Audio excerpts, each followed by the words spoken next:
Hey guys, welcome back to another video. It's your man Jay Will. So this is my full review for the Google Pixel XL. Hoping to have a review on the smaller version soon as well. I'll go ahead and tell you in this video. I kind of showed some things online that I have some cases already for it, so we shall see. Trying to pick up the blue one actually. Now, this is the Google Pixel XL. Now, it's no secret that I've been using this phone for the past week. And I think by now you know that I actually really like it. It's kind of kind of one of those things where you see me tweeting about it, you see me posting things about it. Well, I post things on all phones, and not just with this phone, for every phone. So let's get into this full review. This will be quick and to the point, and I'm just going to go over how it's been treating me, how I like it, just everything about it. I've been pretty impressed with it. So we shall see how it turns out in the next 6 months or so, if it's still relevant.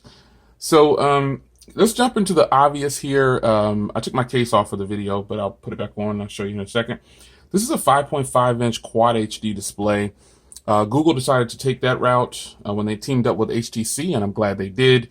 Would have been nice to get a 5.7 or so, but hey, I'll take what I can get. The 12 megapixel camera on the back, 4 gigs of RAM, Snapdragon 821, 3450 milliamp hour battery. This is a powerhouse. These are all unlocked. This is the unlocked version. There are no locked versions. Just clarification. Some people think that Verizon, there's one exclusive locked to Verizon, but even though Verizon phones are unlocked, the Pixel phones are not locked at all. So Verizon's just selling the unlocked version. Now, that out of the way. The build quality on this is actually pretty good. It's actually 168 grams.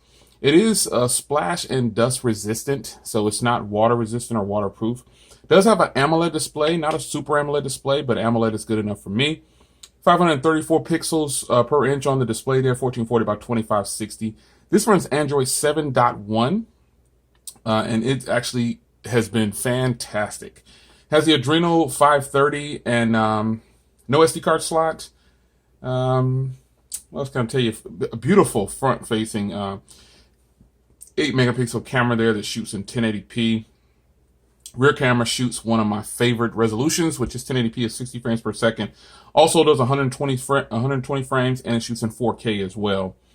I'll probably put up a 4K sample later. I don't do a lot of 4K videos anyway, but I just want to I might throw that out there. Wi-Fi is 5 gigahertz and 2.5 gigahertz. Fingerprint reader on the back, and that's pretty much it. Fast charging. Comes in 3 colors, really blue. I have very silver and quite black. Now, with all that techie stuff gone, let's jump into a quick look at the build quality. So when I first saw this on camera, like when you see things on video, like just because I'm a reviewer, that doesn't mean that I don't watch YouTube videos. And when you see things and you see the commercials, this doesn't look like what you think it would look like. Like the Nexus 6P, remember that? We thought it was horrible and horrendous when we first saw it, but we all bought one and we got it in hand. We were like, wow, that's not too bad at all. And that's kind of how I feel about this phone right here. This glass back kind of complements the phone a little bit. Now, I have a case on it now that I permanently use, but still, when it's out of the case, it's actually really hot, man. It's really good.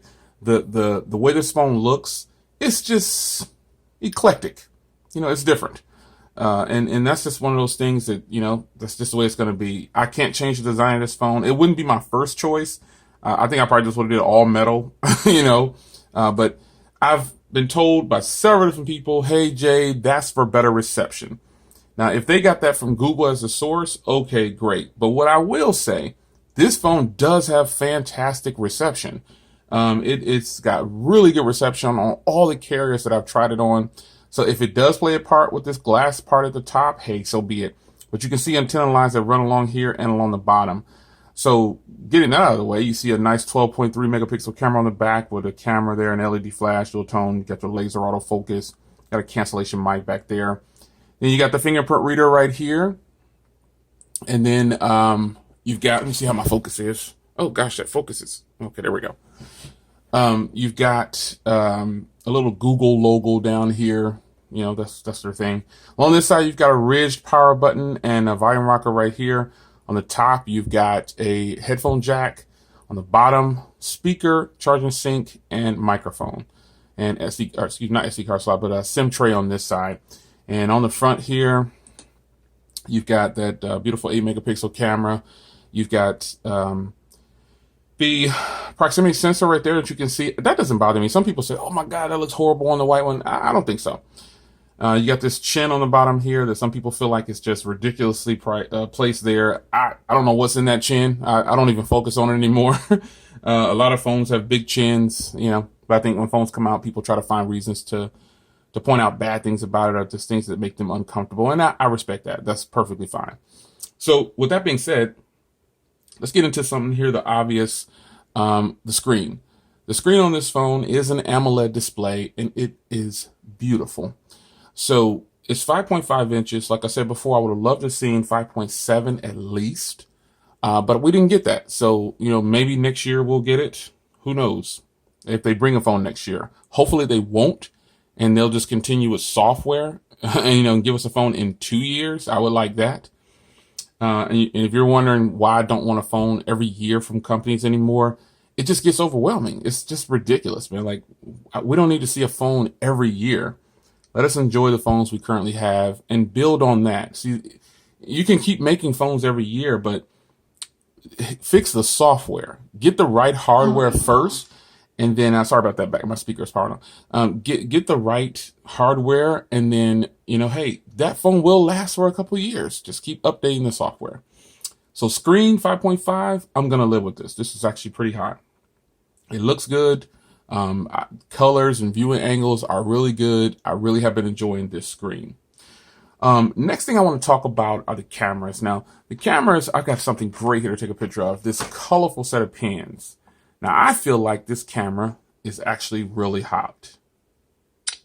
I haven't really had any issues with this camera. The color reproduction, I'm going to leave it right here for a second.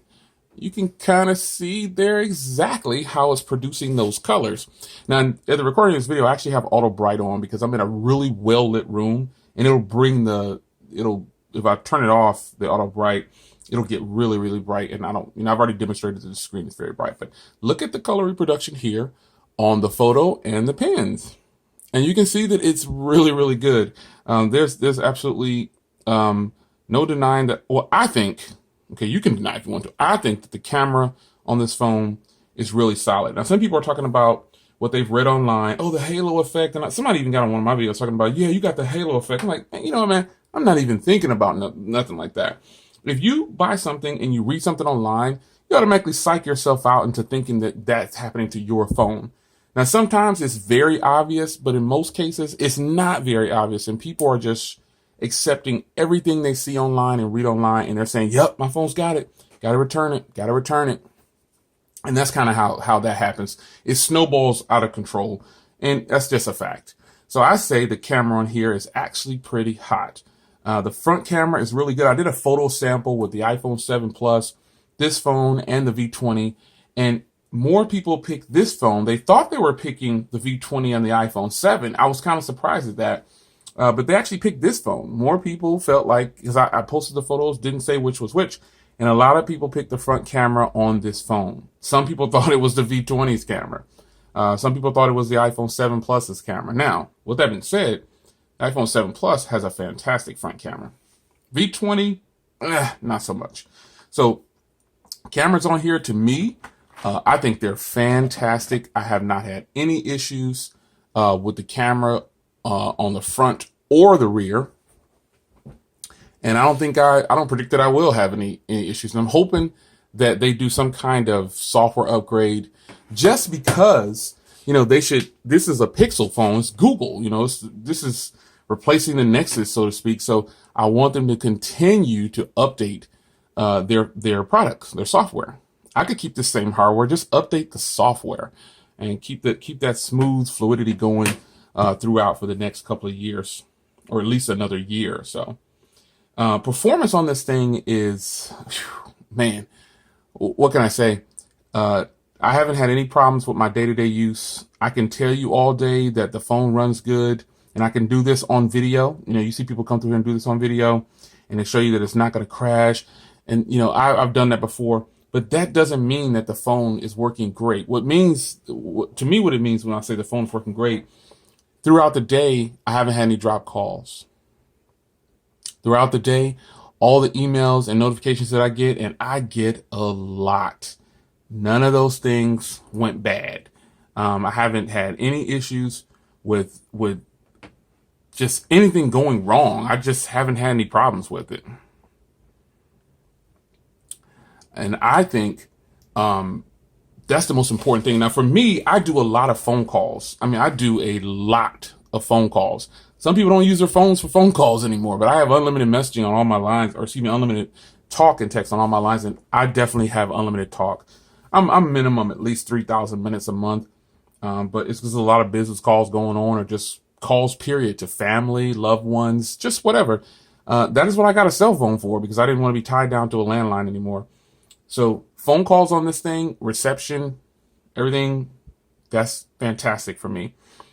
Screen on time. Let's shift to the battery for a second here.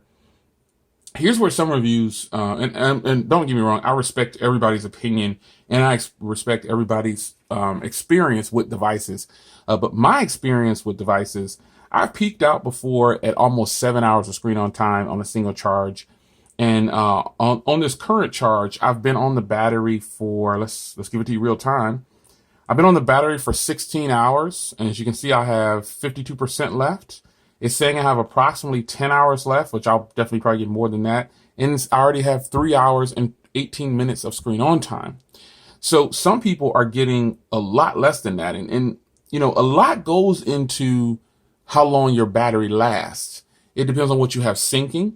Now, me being a YouTuber, I have a ton. I mean, I get hundreds and hundreds and hundreds of notifications in on my devices. I mean, daily. I can't think of, I could get 50 in an hour. I get a lot. I can't even keep track of all of them. But I'm telling you, I get a lot of notifications on this device. And I have my all of my devices synced with notifications. So if I'm not in one room, I can pick up another device. That's just the way I do it. So with this particular phone, though, I'm telling you, I have all the sync turned on. I've given up some battery tips to people. I don't know why, but some people just are not getting good battery life. They're not getting more than 4 hours. Some people are like 3.5 hours. I'm like, gosh, I just don't see how that's possible. But I will say this. They may get more notifications than I get, and they also may not have the good reception that I get. Because if you have a situation where you have poor cell phone signal, it's going to just pull your battery. And if you leave things on that you're not using, like location, I have a lot of my things on location set to when I'm using the application, or when I'm in that application. That's the way you should do it. That'll definitely help you with battery life. And that's just definitely something that you need to be sure to look into when you're trying to figure out if you're getting bad reception. You need to look into that. So this phone has, it's splash resistant, not water resistant, it's dust resistant. But let's get into storage options and features and things like that. So this only comes in 2 iterations. It comes in 4 gigs of RAM with 128 gigs or 32 gigs. And then the blue option is only available in 32 gigs, but you can't get it in the big version and the small version, which is the XL and the regular Pixel. That's kind of a bummer. Now, I'm not going to sit here and make this video and say that this is a perfect, flawless phone. So that's not, if you stuck all the way up to this point and you're really watching the video, you'll know that this is not a flawless phone. And here's where we're going to start at. Storage options. Now, while it doesn't have an SD card slot, you know that's not something that I really require of a phone. If you've been following me for a long time, most of my phones, like my iPhones, and they don't have SD cards. So I normally buy the highest gig. But this year, this is one of the first years I bought the 32 gig iPhone 7 Plus in the big one. And then in the small ones, I bought the 256 gig models. However, this is Google's first iteration, and they know what the market wants for memory. 32 gigs for techies is not enough. And they didn't bring a 64 gig model. They should have brought us a 64 gig model. Instead, they went with a 32 gig model and a 128 gig model. And then they did the $100 difference. Okay, that's great. I don't care about the money. I don't care about spending the extra $100, but I couldn't get one. They were sold out immediately, and I waited a long time to get this one. So I just grabbed what I could get. I just got the 32 gig. With that being said, they didn't do an SD card slot, and they didn't give us enough memory options. That is a huge fail in 2016, man. And I think some people are saying, they're pulling an Apple. That's a part of what they mean by giving us these limited storage options and then not putting an SD card in there.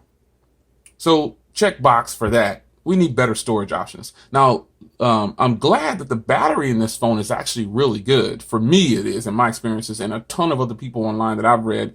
There are people online that are not getting the best battery, but 3450 milliamp hour battery in this phone, for me, it's just fantastic. So not having a removable battery, while it's convenient for me, that might be a horrible deal for someone else, especially if they're used to having a removable battery. They're not going to be used to something like this. They're going to be, if you're a person that's on your phone all the time, you might need a removable battery. You need to be like LG 0 to 100 in like 10 seconds. But it's not an option. Nope, not an option. So another thing that is, is a little disappointing and I'm not too impressed with is the speaker. Now, while the speaker is loud, I know I can hear it.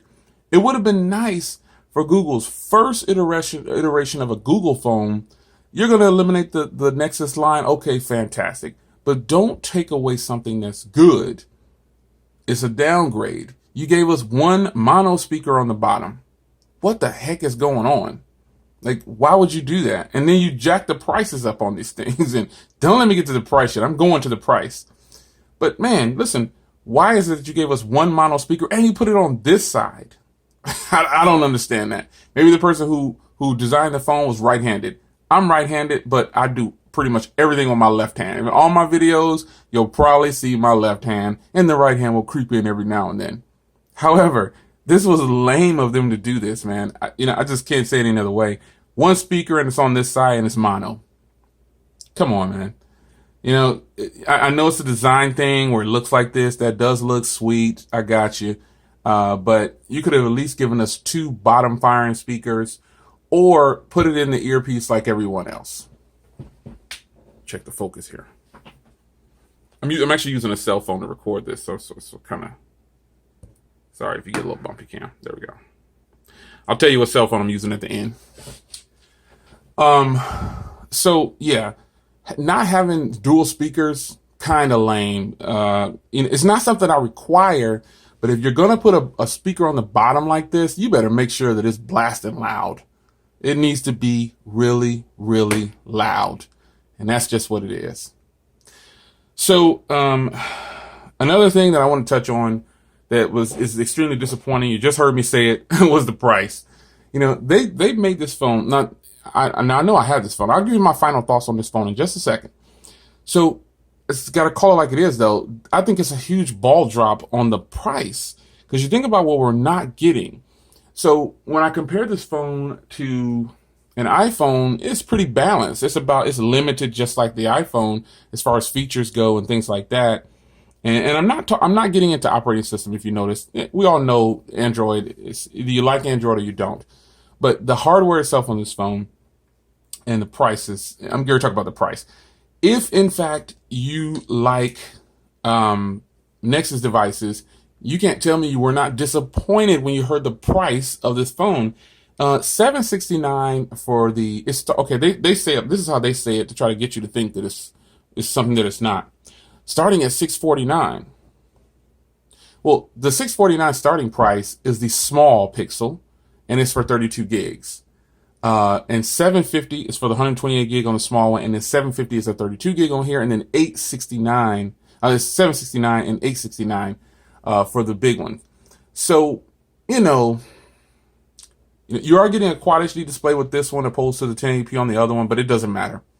The price is where another ball drop that Google did. I told you guys about the price when I first heard about this phone.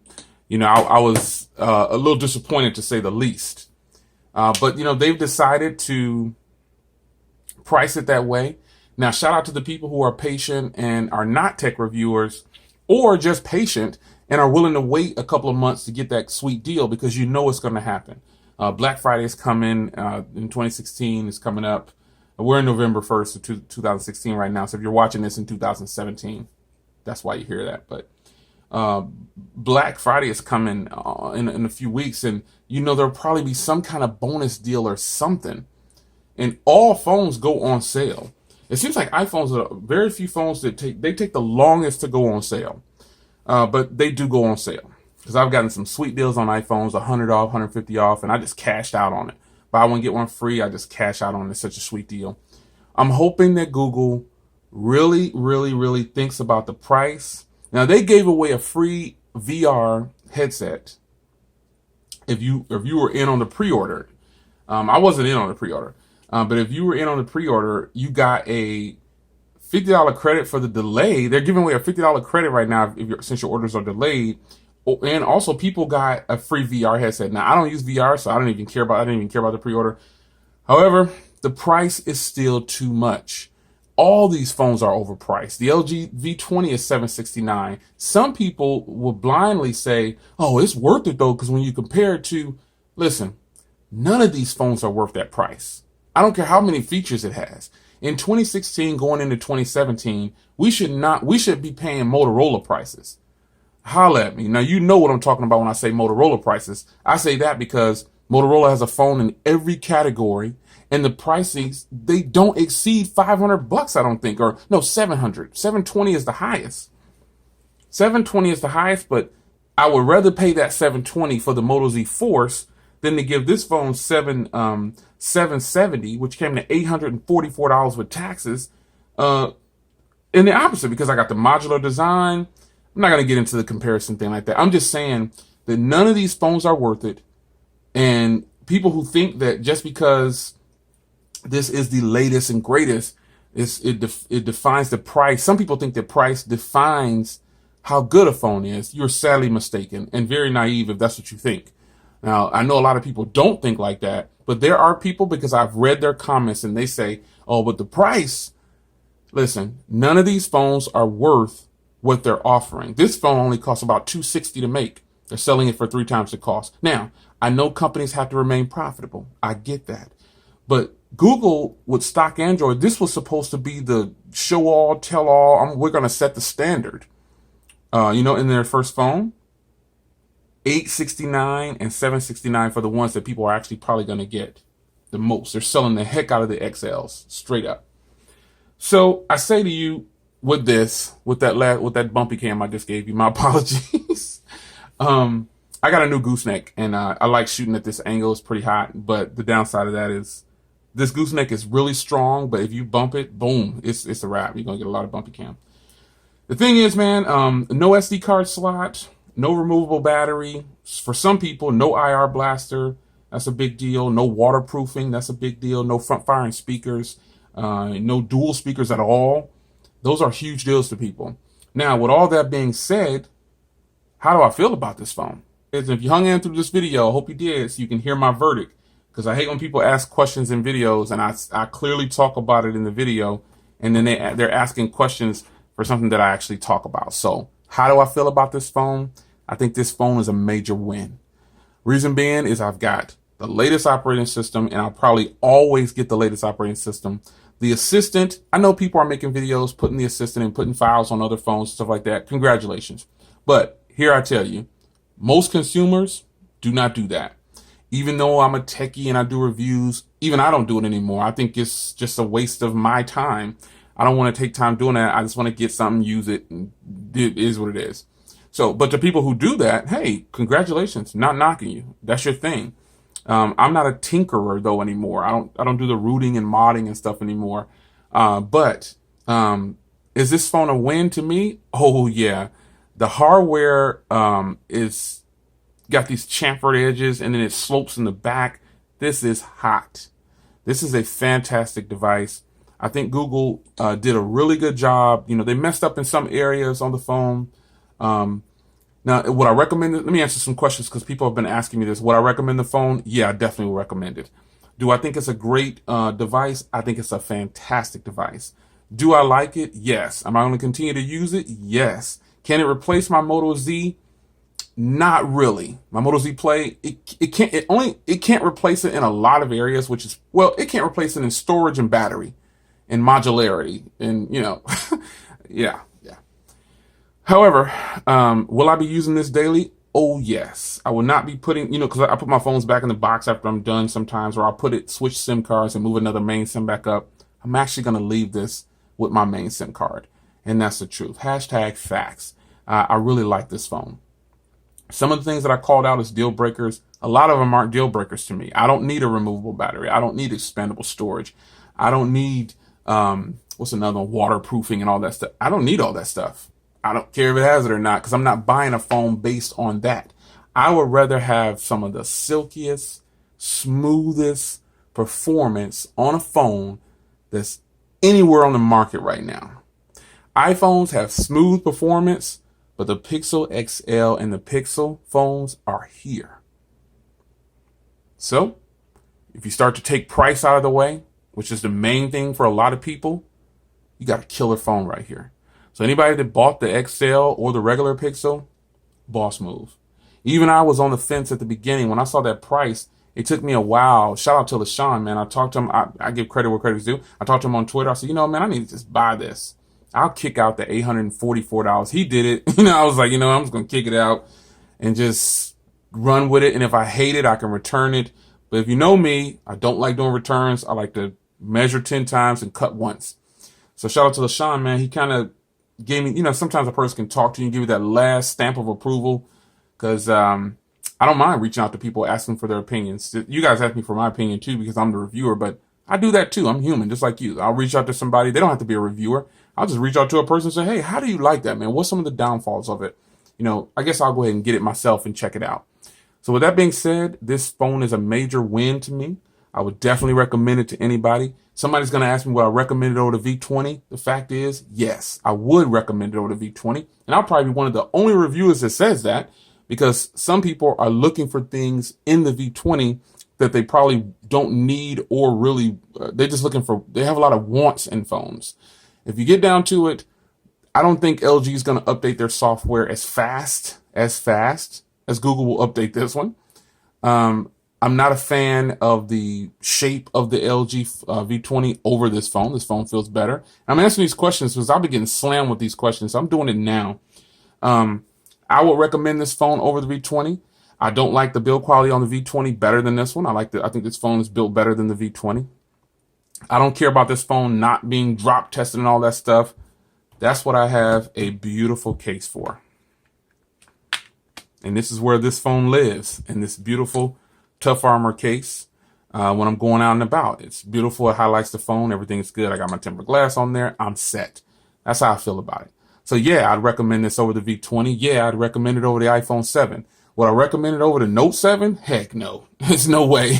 Nah, I would not recommend this phone over the Note 7 if the Note 7 was still here. And it makes you question whether or not, what would I be thinking about this phone if the Note 7 was still here? I don't know. But I would definitely recommend it over the iPhone 7. Would I recommend it over the Moto Z Play? Nah.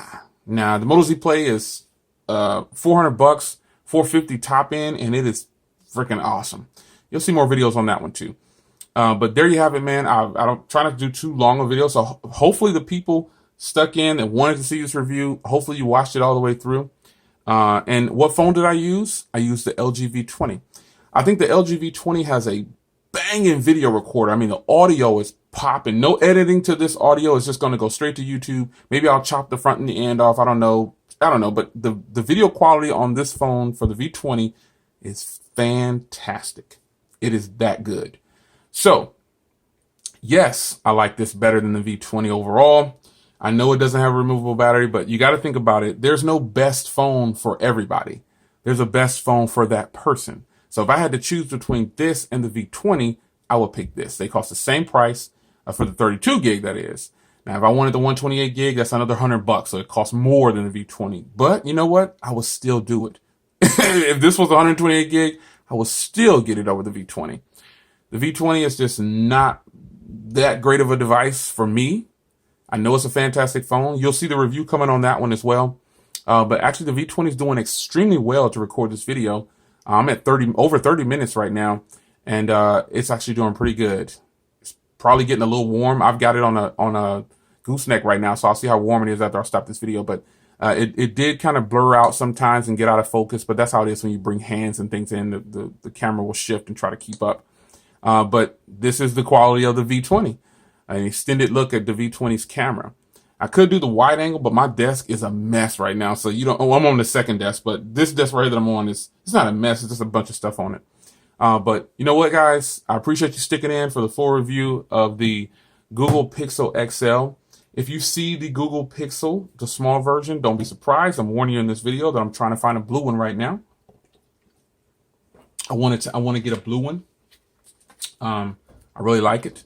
So there you have it. Probably the longest review I've done on a phone, but there's a lot of controversy surrounding this phone. And you know the controversy comes from? A lot of people who don't even have it. And I call them hashtag trolls, hashtag haters. It's man J Will. I'll see you in the next one. Take care.